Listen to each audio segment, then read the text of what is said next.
we'd like to sincerely thank our Patreon supporters.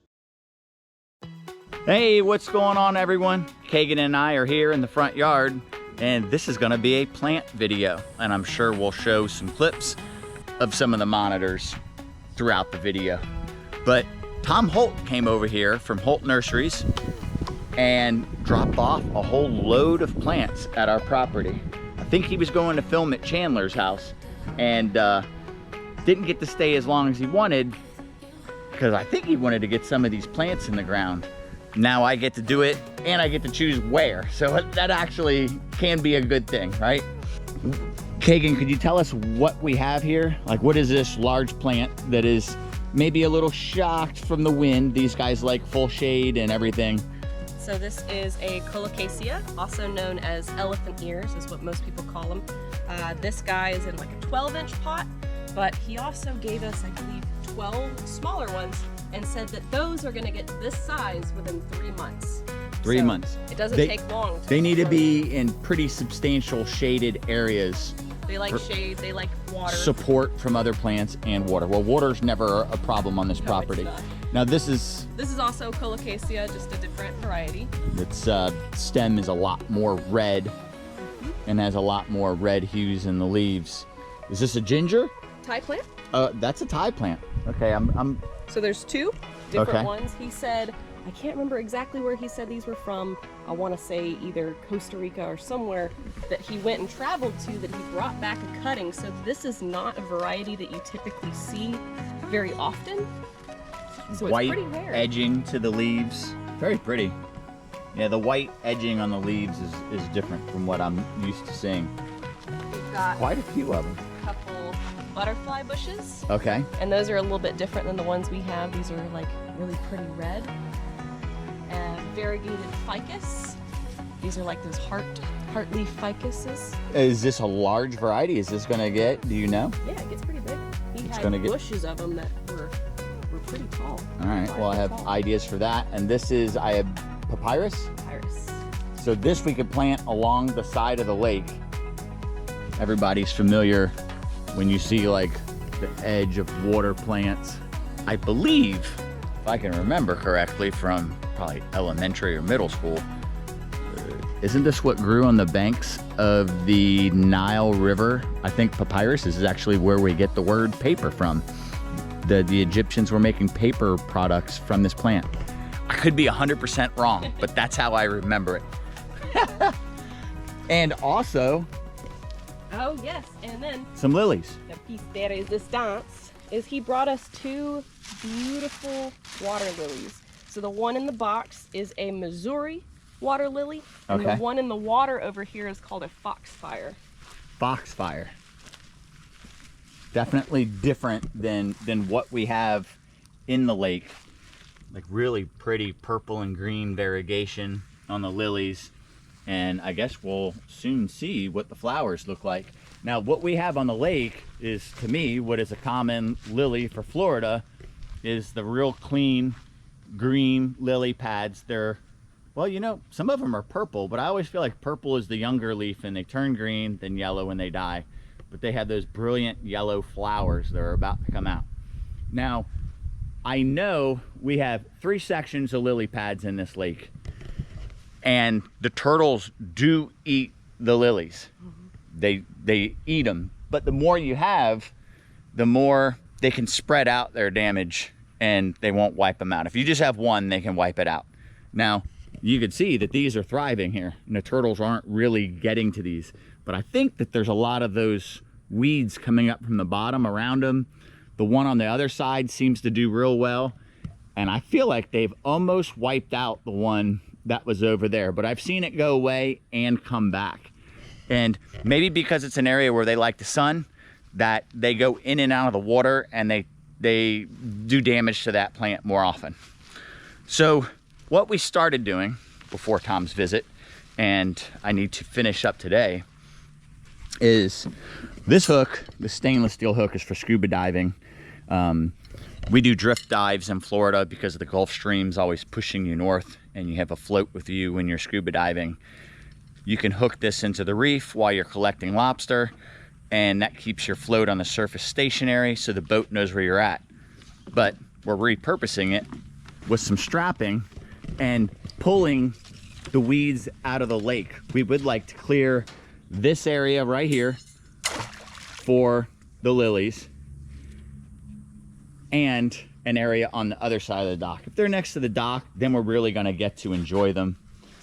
It doesn't pull the whole clump off. The clump is going to tear off unless I get down and assist. And we could take some pretty decent sized clumps out. There's a lot of grass shrimp or glass shrimp. I've heard them called both things. They are almost clear like glass. If we can clear that area, after I'm done planting other things, I can walk out in the pond and plant that there and clear out this spot a little more, and probably 8 feet off the dock right there, plant the other one there. So I think that'll be a good spot. It's a lot of digging. Sounds like a lot of digging. We also have a bunch of other plants that we have been letting grow out, a bunch of fruit trees that he had given us before that we repotted into bigger plants, and those are ready to be planted into the ground as well. Yeah, actually I'm gonna start on the passion fruit vines that we didn't put in the ground. Basically, we cut the bottom out of their pot to protect them from weed whacking, and put them against the base of some oak trees on the perimeter of the property, because he has his vining up an oak tree. So I have a screw gun, some of the green plant tape. I hope I have enough. And we're just gonna put the next screw up and kind of train the vine to go up the tree. Because for some reason, you know, the vining plants have those little curly Q fingers or whatever that they grab the bark or whatever and find their way up. It's having a hard time grabbing the oak tree, and unless I'm training it up, it's not holding on. And it will later, it just can't yet. So yeah, the mosquitoes are gonna get us. So those are those little fingers that I'm talking about. They just, what are they? Tendrils. Tendrils. So I could just tie this plant up the next step, right there, and that'll keep it shooting up the tree. Look how much water we have on the property. I think yesterday we went on surf skis and went to go train for a race that I have coming up. Kagan joined me for the training, and you did over 12 miles. Over 12 miles. I think I got 13 and a half miles in. It's a long time in a surf ski.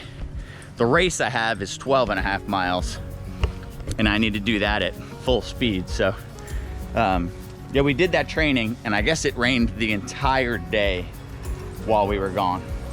We kept checking the cameras, and it was just rain, rain, rain, and you could see the water coming up on the property. So I think these can go where the butterfly plants, these are coffee plants. And we have the 3 of those. Yeah, so there's actually even more. This was all planted in one that I separated. Oh gosh. You can see there's 2 babies I can go ahead and take off, replant again. There's 2 more babies here. Oh, 3 more babies, 4. So there's multiple more that I can. They can go in the same area as the butterfly plants. The papaya, oh, see, I would have thought that was shooting roots to wait, because how big were these when we got them? Short, they're tiny. Like 12 inches tall, and now it's 3.5, 4 foot tall. Papaya likes support. So if I grow it next to this fence here, maybe one on that end, one on that end, or whatever, next to this fence, they'll do amazing right here. You can even, because they get quite tall, give it a support to help it in the wind, because papaya will just break off. Yeah, we have bananas. 2 bananas. And they're growing fast. The mulberry, The dwarf mulberry. which I know exactly where I want to put that. But we also have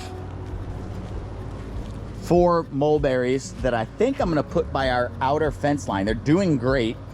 We'll plant them and stake them. These are supposed to be the ever-bearing mulberries, 4 of them that we got from the Tortoise King. They're doing good. They've greened up and they're growing. Pomegranate. Pomegranate. I have mixed feelings about pomegranate, but it would be cool to see it fruit. And is that all the other fruiting plants we have in here? Yep. Well, our figs, but... Our figs. So an update on the figs, if anyone cares. Where we planted them, they were doing so good.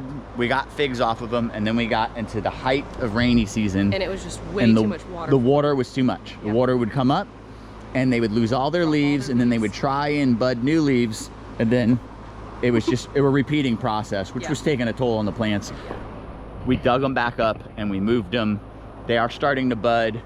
So I think they'll make the transition, but we lost a lot of momentum with them. So I think they're in a better place now. All right, so I think that's it with these plants. If you guys know what a gumbo limbo plant is, if you go down to the Keys, they grow everywhere down there. Their trunk is very green. Even as an older plant, they grow on like tropical islands and stuff a lot. There's a lot in South Florida and the Keys. I grew up seeing them. I always like them. They have like an oak has robust, clean, smooth branches, or a guava, if this was trimmed up a little better, would have very clean trunk and branches. So can the gumbo limbo. This clipping I found along the water when we were kayaking, and it had these little sprouts coming out of it. So I stuck it in the ground, and it's starting to grow. So it would be cool to to get this plant from a simple clipping that I found. I'm gonna get my stuff and work on those passion fruit vines first. Okay, that's where the first screw was placed, and the vine was barely grabbing that when I put it there, and now it's about 4 feet up the tree. We can walk to the other one. It's about 5 feet up the tree. It won't be long before it's up into that tree. And the next step to actually give it some more sunlight, to get it to go up there, is to start cleaning out some of those messy branches on the inside, and that vine will then shoot for the sunlight. So it'll do good very soon. And Kagan is getting the papaya in the ground. It's got the first one in. Looks a lot smaller in the ground. It does. But so fast growing. It's gonna do really good in the ground.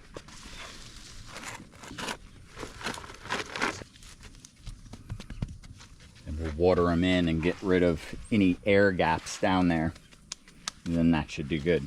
And they'll be supported by that fence, which is important for those. That's just the beginning. More to come.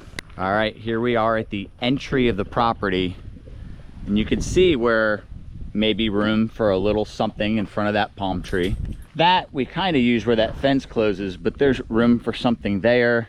Kagan was just pointing out this area. I've been letting these plants that were trimmed down to nothing, I've been being very careful and trying to let these guys come back up. They have all sorts of plants that the butterflies love. Let's see if there is a crepe myrtle in there, but this plant the butterflies absolutely love. They're usually all over them, and we have them spotted all. Oh, there's a better one flowering. Yeah, the butterflies are usually all over this plant here. But this is also a good shade area of the property. What was the one you brought that we put in here? Another kind of butterfly bush. All right, and it's doing well here. But we could put something next to it. We could put something here. So we got a whole bunch of plants on the cart. We're gonna place them all and then show you the difference. I'll show you guys quickly what we have here. That variegated heart-leafed ficus. If I can get it in the ground, that will give it a little contrast against everything. There was that little gap in the vegetation. We've got 2 of those Thai plants, another one of those ficuses in the back, and a ficus on the end there. These plants are going to take a little bit to fill these gaps, but it would be nice to see a nice full height of these bushes, and they will do that. One of the coffee plants. Over here we kind of layered some of the stuff. That bigger leaf butterfly plant. It would be nice if I knew the name of all of them. Coffee plant, trying to keep that line.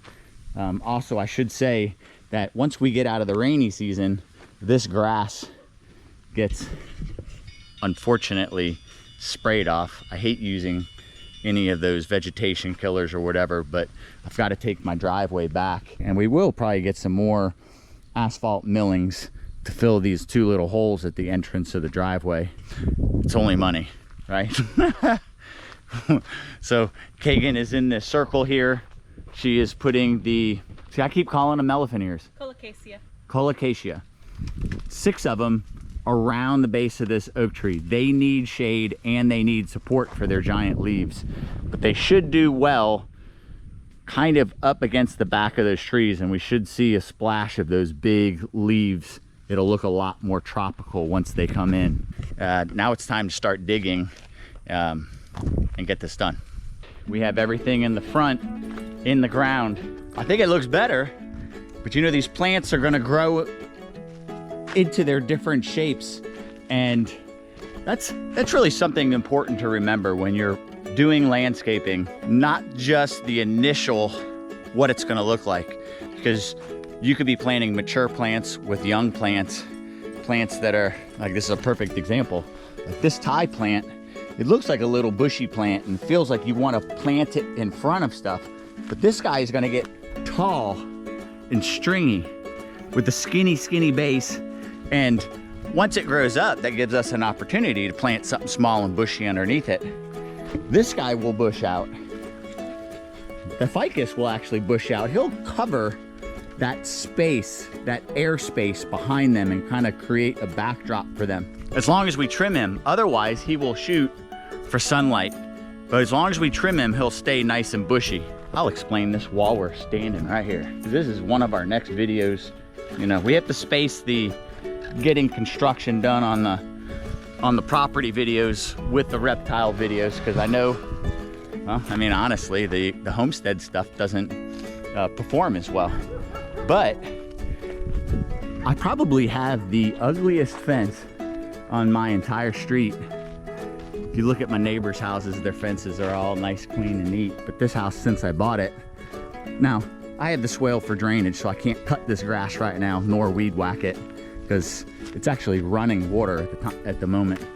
But I need to redo all these fence posts, and I'm gonna do a solid 4-foot fence. I think in the video, we'll redo our keypad for our gate, mailbox post, and show you an example of this section to here, and clean this up. And that will allow me to remove the stuff behind the fence, no longer need it for privacy, and then I can maintain what's behind the fence a little better. I'll also be able to see the fence better for the dogs, to know if there's a weak spot for the dogs or something like that. I think just a solid fence will be better for all, for the animals here, for my privacy, and for my maintenance behind it. Because right now with the cedar branches so low, I can't maintain. I can maintain, but I get stuck with branches the whole time I weed whack behind my fence line. And if this was all thick with tropical vegetation, there wouldn't be almost anything to trim or anything. It would kind of just be its own wild jungle. Kagan got those 6 elephant ears back there. Again, you can't hardly see them, but they're gonna grow. They'll be 6-7 foot tall, and they'll show up behind all these palmetto bushes and create a lush tropical, another height behind that. And again, I do have the trail behind here for maintenance. So I'm able to go through here with the lawnmower, maintain my fence, see my fence line, observe it. The trail goes all along the property. I run the lawnmower straight through here. This will be a nice, lush vegetation wall. Let's get on to the next. So we're back by the pile of plants, and we made a decision. We were gonna maybe spread out the papyrus, some in that corner as well as some in that corner.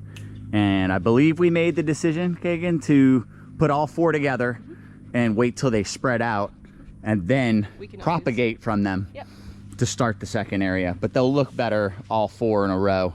And we're gonna save these 2 for monitor enclosures, as well as these.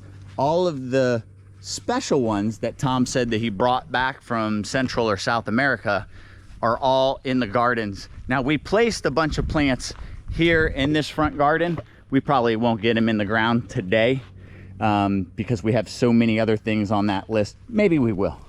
Maybe we will. But we have them kind of spaced around in here. I don't mind this getting a little more lush and thick and tropical. In fact, the biggest colocasia, see again, I just want to say elephant here, is in that garden there. Let's go get the mulberries in the ground and the bananas. And oh, no, let's do the papyrus since we have it loaded up, and then we'll work on the others. So the papyrus is in the ground, or should I say in the water. Honestly, the pond's about 1.5 feet high right now. And ideally, I would like to keep it where the bank is about 2 or 3 feet further down. So it's planted up higher than I would like. But I tried planting it further out and it just wants to float up. The air and the soil just wants to float it up. So that's where I had to put it. I could always wait till the water level recedes and transplant it again. But that's the best I can do for now. All right, now we got some of the fruit trees in the ground. Here's our loquat. This has been in the ground. Lots of new growth. It's obviously not gonna fruit yet this year, but it's doing good aside from being this close to the water, which has stressed a lot of the plants. Now this side of the ditch is higher. And so what I thought, because this is a good eye shot from the shop, the banana plants here, and bananas spread. So these one plant could turn into 6 or 8 plants. And by planting these two close together, these guys will spread and fill this area. So we can put another banana plant type or variety in here, and then maybe another variety over there, and have 3 different varieties of bananas, and then only have to stop at one location because bananas are gonna need a different fertilizer than probably some of the other plants. I mean, we are literally wading through the swale. This all drains off my property in the back corner, but I think where it drains to must finally be full from the rainy season. So let's move over to the mulberries. I can't remember if these are a bush or a tree, honestly, hoping that they are a bush because they will fill a really big area. So by planting, I weed whacked the area so you guys could actually see them. But I put one here, they'll fill this gap by the fence. Put one over here. If the palm tree branches, I can always trim them a little bit and give this tree a little more space if it's gonna use it. We want it to be lush and full on the fence line. You don't want that wind to always get to your property. So there's gonna have to be fruit trees and other trees. This mulberry, can't see it as well from the house, but it does have room to grow and fill. And as it does, we could always pull this oak out of here because there's already a massive oak right there and a massive oak right there. So, you know, oaks need so much room to grow properly, and they won't do well that close together. Just like these little guys are trying to grow and then dying. So like that can get removed. That guy can get removed. They just don't have enough sun. But this passion fruit right here, as it starts to grow, I can trim some stuff around it and give it the room that it needs. It needs full sun, but it was doing great in the shade. So it has partial shade right now, and it will have a lot more sun. As it starts to come up, I'll start giving it more sunlight. Now we're gonna move on to the dwarf mulberry, which I'm gonna put in the backyard by the monitor enclosures. What else do we have? Is that it? We're not doing anything in the cages today. Oh, the whole front circle. Oh, the lilies. And then I'll get in the pond and do the lilies. All right, now I have the larger mulberry in the ground. I think this one is a dwarf, he said, and it does say everbearing on it as well. Although I think maybe he did say that was the wrong tag, but this would be a good place. We have to drive through here, so that won't get so big that it's in the way, and neither will that fruit tree. I always say the name of that wrong. It's like a Jabatacoba. I know its common name is a Brazilian grape. The fruit grows on the trunk of the tree, which is really cool if you look it up. There are still those plants in the front garden, which we may do today, but we won't bore you with. I am hot and exhausted, so I'm excited to get in the lake and put those lilies in. I am going to be going into some of the enclosures to plant the leftover Thai plants that we have and these beautiful variegated ficus. I've got my handy dandy helper here, right, Evie? And first we just have to get through the chicken brigade. Nope. Oh boy. 2 seconds in. Already failing. Now, I have been tasked with deciding what enclosures I get to go put these plants into. So I think we're gonna look for some enclosures that are a little bit more sparse on plants and could use a little bit more flourishing. Here's the boy Miko. Hey Miko. You looking good, buddy. You looking handsome, Mikos. Yeah, you are. The only thing Miko cares about is food, though. Right, bud?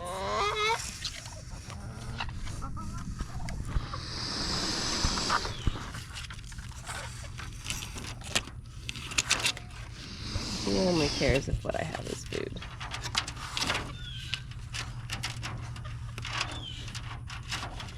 I love you, Miko. I love you, Miko. Alright, let's go pick some enclosures. Okay, I know this is kind of random, but I want to share this weird chicken with you guys that I have. Hello. I can't remember if the name of this is a frizzle or a frazzle. It's something weird to where the feathers are like curly. She's real sweet and she's real tiny. She's an adult. It's just so funny looking.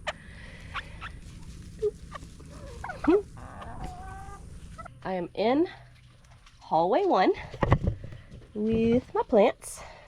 I did check out hallway 2 briefly, the rock monitor row, to see if there were any enclosures over there that looked like the plants that I brought would be a good fit for them. And while Frosty and Pebbles is a little sparse, those two are animals that are definitely more exploratory and love to dig. And I don't think that these plants would do very well in their enclosures because I think they would just get dug up. Now, we're gonna be kind of quiet because little Miss Raven is actually out right now and on her shelf. And I would love to see if I could come in and have a brief interaction with her. This would be the first time that we've kind of interacted with her since she's been moved outside, because she has just been so focused on being in her lay box. She hasn't wanted to actually be out and about. I did see her out yesterday, but I didn't try and interact with her. So she's not trying to tongue flick, not really doing anything. I'm just gonna gently see if she just lets me pet her. Hey girl. How you been, Miss Raven? Hey.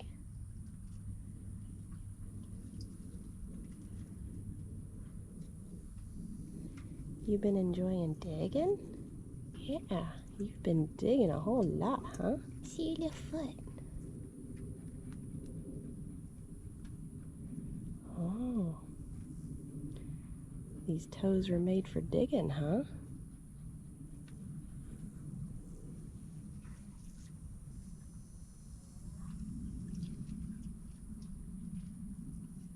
What a good girl. Has this transition going outside been okay for you?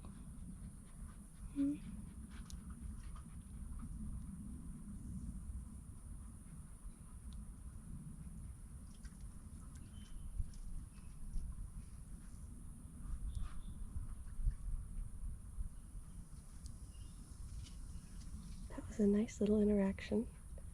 So I'm just gonna gently back away. Let her know that she is safe to stay on that shelf. And we're gonna go back to planting some plants and figuring out where we want to put them.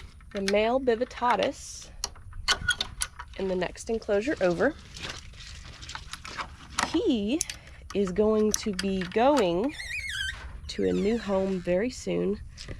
But as you can see, he's got one lonely little croton here, and that's it.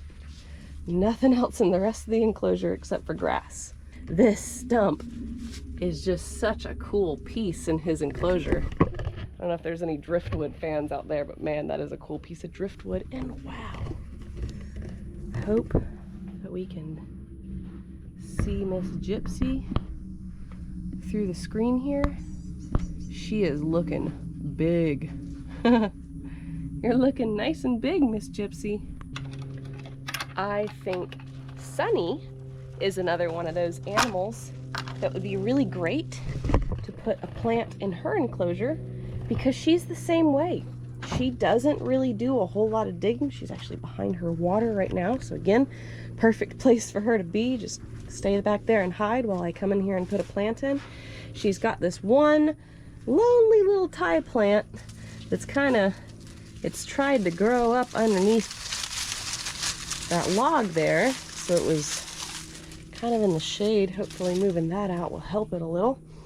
But I think we could either put another Thai plant right here, or maybe that variegated ficus as well. It's so weird how plants don't seem to want to grow in this guru's enclosure.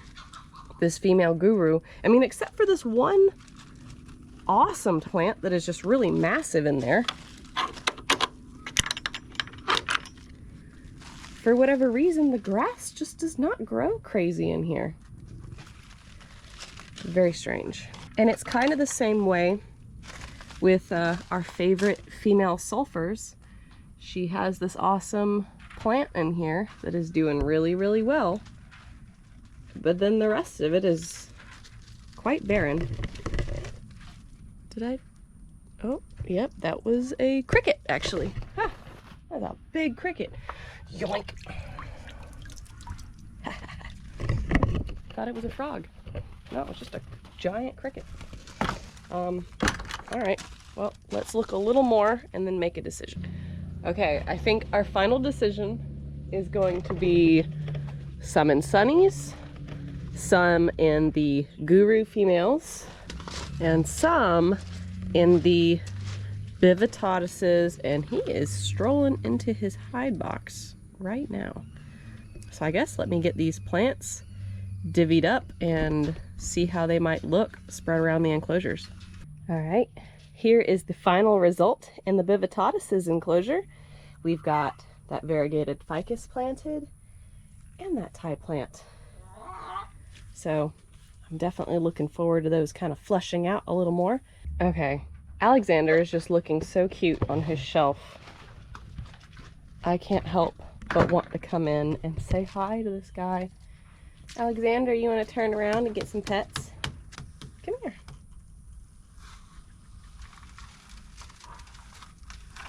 Come on. Hey, big mans. Hey, big mans. Good to see ya. Hey, buds. Hey, handsome boy. Oh, yeah. Look at that handsome guy. Look at that handsome guy. Nope, you're not coming on to me. You are so muddy right now. You are... No, no. You are so muddy right now, Alexander. I know. You just want to climb. You just want to climb and be held and be the biggest baby ever. I know. How about I talk to her pets?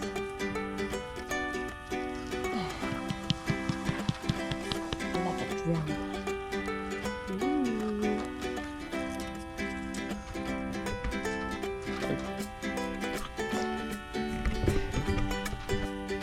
How does my tummy smell? Tickles. There was this one time, he put his whole head inside of my pocket, and it was just the cutest thing ever. But I wasn't filming it at the time, so I didn't get to show how stinking cute it was. It makes him look big from this angle. I mean, he is big.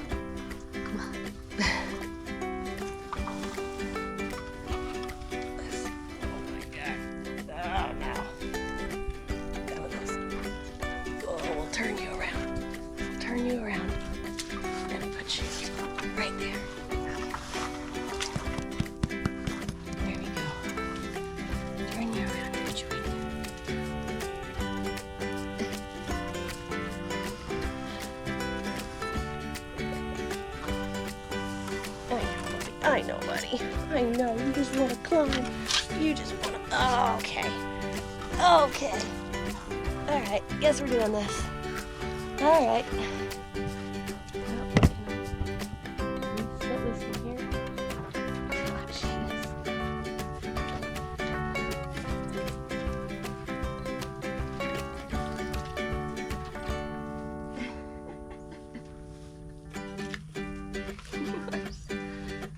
Lug. What was your goal? What was your goal here?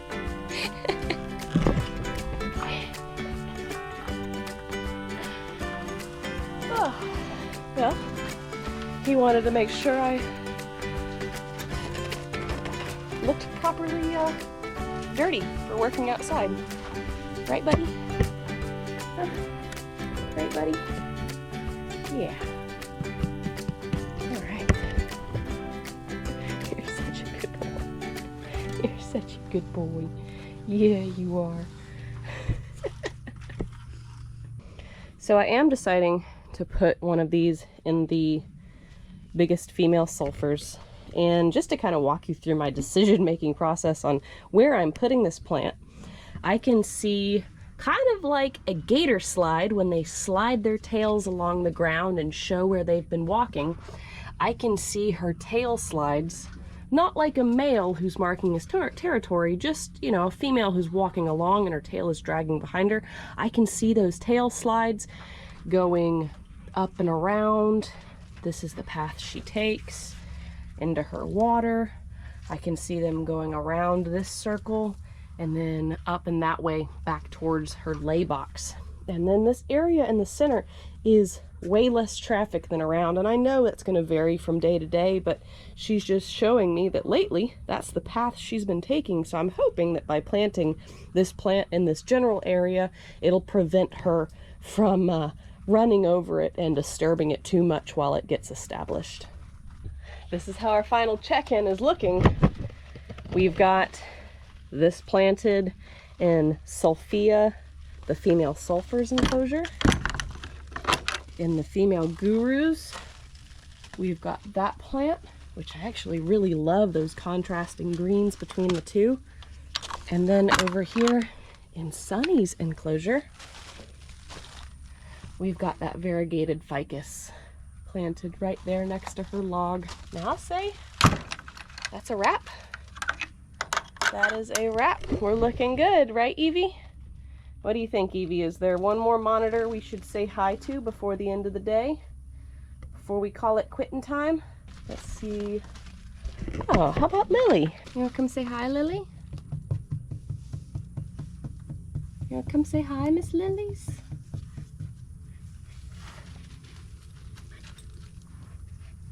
Hello, beautiful. Hello, beautiful.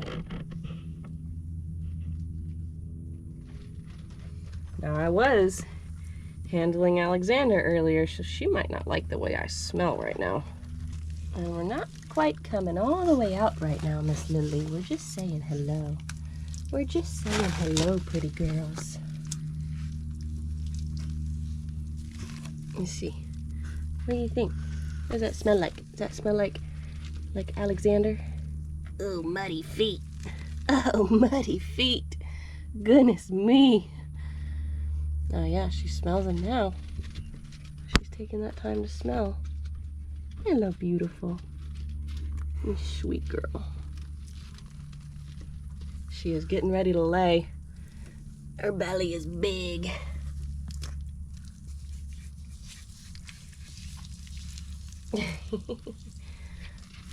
Now add some mud to your back. How about that? Okay, I was gonna go into Pinky's enclosure, but I wanted to show off Onyx.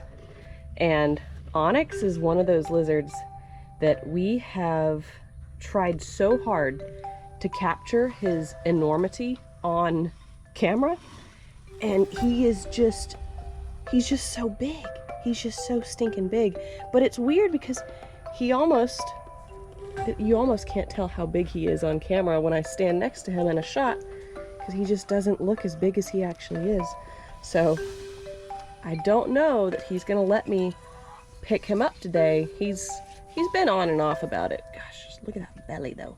He's been on and off about it, but I'm gonna try and show you guys, pick him up and show you guys just how big he is.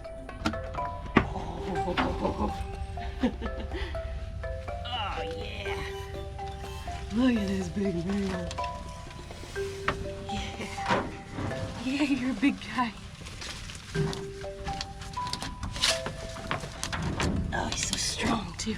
Okay. All right, we'll put you down. All right, we'll put you down.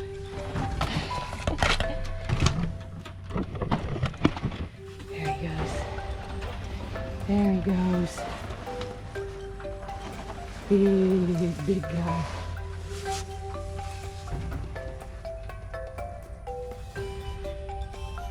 Such a big lizard. Easily one of my favorites now. He's just so much fun to interact with. He's so much fun to watch eat. I thought I enjoyed the Asian water monitors before. Holy cow. The black throats are stinking cool. And you can hear me out of breath. He's heavy. That's a workout to pick him up and handle him. But way too awesome. Okay, we are both soaking wet. You got a little mud on your face. No surprise. This is how much vegetation we pulled off the bottom in those little areas.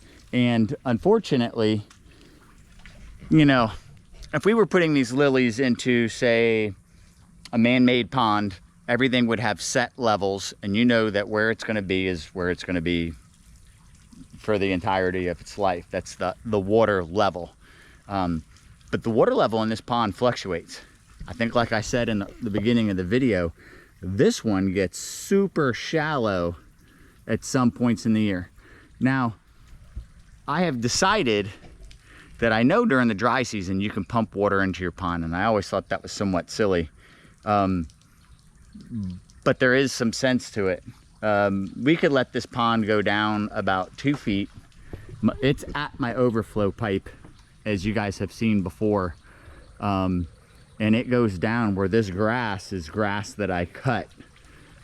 I don't need it down that low. I don't need to ever let it go down that low, but I wouldn't mind 3 more feet of shoreline.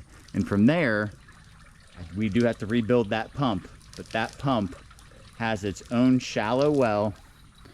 We'll fill up the pond and shower the water out here. So on some days we could run aeration on the pond, and then some days we could run the pump for a period of time and keep the water level up. That will circulate the water, keep it aerated, and get the pond healthier.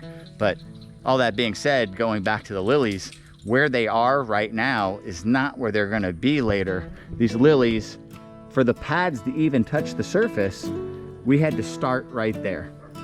So we will let them get situated. We tried to untangle the pads the best we can. It probably looks like a jungled mess. Jumbled? Mess. Jumbled.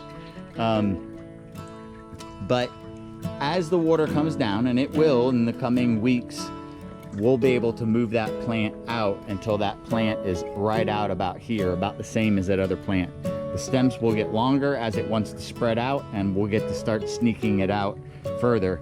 And that's what Tom had said. That's one of the great things about it being in a pot, is we can move it.